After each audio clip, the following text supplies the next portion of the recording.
Feel free to look around. All donations are appreciated. Nezha, the mercurial firemonger, the clarion of hope. However foul the decadent excesses of the Orokin Empire, the aftermath of its collapse was arguably worse. But the darkest times often give rise to the brightest legends. We've seen that happen often, haven't we? Tales of a being called Nezha predate the Orokin fall. They speak of a swift warrior who leaves trails of fire, summoning barbed spears from the very earth. But it is during a time of unsurpassed brutality, at a moment of wanton slaughter, that this most blazingly improbable of Warframes first proved to be more than a myth. This blade, a tongue of exquisite flame in cold metal, it was unearthed by a poor farmer of Reshantur as he followed his hulking plough beasts across fields he would never own. Another might have bravely kept the dagger, but records suggest he handed it into his overseer on the spot, a half cup of rice his princely reward. With no dax to keep the peace, and no parvus granum to hold the corpus board together, bloody land grabs were routine. The fertile fields of Reshantur changed hands many times. With each hostile takeover, slain workers became fertilizer for the next yield of crops, tended by the survivors. And so it went. This created what you might call a staffing problem. If all the surviving adults are working the fields, then who is left to defend them? Children, that's who. This dismal little relic was once part of a Sayandana, shall we say. Though not of Orokin make, clearly. No, its young owner wove this from a fertilizer sack. There were many such capes found at the site, enough for an army. Mowers were expensive, you see. Children, they were cheap and plentiful. It made good business sense to arm them. Not the very youngest, of course, just the near adults. The still unbroken, those who understood the stakes. The young defenders of Reshantur took their duty seriously. They formed into a little clan, trained every day in the ruins of an old temple, and even made themselves a uniform of sorts, part of which you see before you now.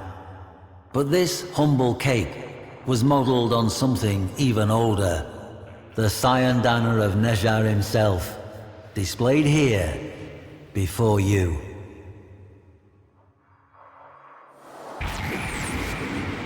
This chakram was found in the ruins of the Reshantur temple, along with fragments of stories scrawled on slates in an immature hand, and oaths of dedication to a figure of legend.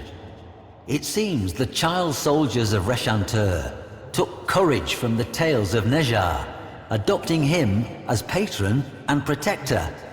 Their scratchings evince a firm belief that Nezha would bless them with victory should they fight without fear, and abandon them should they ever fear. So they swore they would defend the fields to the last drop of their blood. Clever manipulation. I wonder who put that idea into their heads. At any rate, they accepted it on faith. At least, until the massacre of Reshantur. This spear, modelled on Nezha's own, was found buried in scorched soil. Note the size. Records of the attack are nigh impossible to find. Not surprising. The massacre was almost certainly covered up to protect what the corpus regarded as sensitive business practices. Imagine the children, Tenno, wearing their pathetic Sayandanas, bearing flimsy weapons, but with heads high, as warriors. Think of them rushing at their far superior foes without fear, and imagine what those foes did. To this day, the fields of Reshantur cannot be ploughed.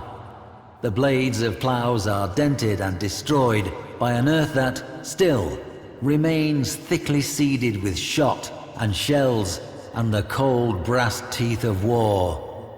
But that is not why the event is called the Massacre of Reshantur. The children charged, the corpus took easy aim, not one child's heart fluttered, and then flame. The corpus surveyor, Yena Zasperin, says she found a solitary child wearing this helmet in the midst of a charnel field of remains. But they were the remains of corpus troops, some dismembered, some impaled, all burned. Nezha did it, the boy said calmly. He flew down from the sky and tore the enemy asunder with wheels of flame. When a child fell, he would raise them up again. Nezha moved quick as a scimitar, and the earth burned where his feet touched. Now the others had gone with Nezha, part of his celestial army. The boy had stayed behind to tell the story. To Zasperin, the boy was merely traumatized. The massacre, probably a mutiny within the corpus ranks.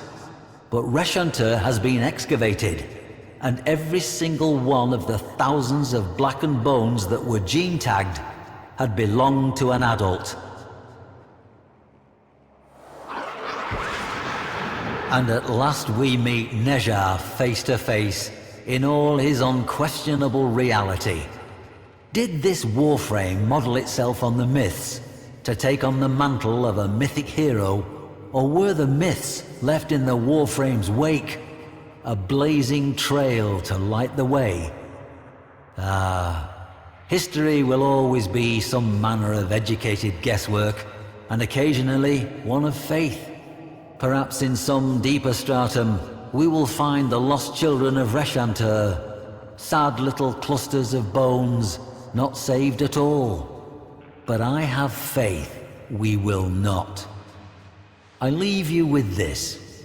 Why do you suppose it was the child soldiers that Nezha chose to protect? Any war has its innocent casualties, but these seem to have called to him. What could a Warframe, a lethal specialist warrior, possibly have in common with a child? That riddle, I fear, must remain a riddle.